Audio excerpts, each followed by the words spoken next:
Like the Holy Grail from the Bible, you'll never find an ideal job. Even the optimal combination of present reliability and future growth can't suggest the perfect job for you. A dilemma arises. Then you make up your mind. This wasn't my cup of tea. Yes, let's start a business. But you soon realize that thoughts and realities are further away than Andromeda. Harvard Business School's Professor Sheikher tracked down 2,000 businessmen who raised at least $1 billion during 2004 to 2010. The survey found that 75% of their participants did not make the profit they had promised, and 30 to 40% could not even return the principal. When it comes to starting a business, anyone can imagine becoming a millionaire or a billionaire, but they are more likely to fail. Some say that failure is part of the process of creating new companies, whether you like it or not, and a failure is a symbol of glory and the cornerstone of the success. The legendary venture capitalist Mark Duplass faces the reality and calls it a failure fetish. He raises his voice in public when he meets those who praise even the biggest failure of all. The taste of failure is just bitter. So isn't there an alternative between stability and future growth possibilities? No. The answer is surprisingly simple.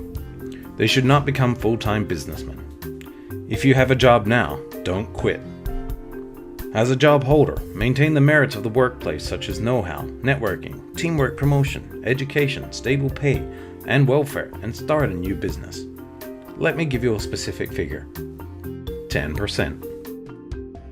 Remember, the key philosophy of working 2 jobs is to become a 10% businessman.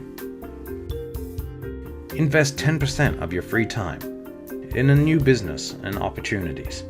Is 10% too small? What can we do with 10%? You'll be surprised to see how many things you can do after work or on weekends. For example, you can participate as a startup, investor, consult, or director. Even if it's just small stakes, if the new project succeeds, its value becomes significantly greater than it should be. Ironically, the merit of 10% of entrepreneurs comes from limitations. Because you should utilize the experience and connections within the 10% boundary, you will form the foundations of your new business by deeply examining the business opportunities that match your interests and career. Now, instead of just complaining about the company, a new plan and ongoing contract should be discussed. Isn't this the most important process in business, which manage risks? What if the new business fails?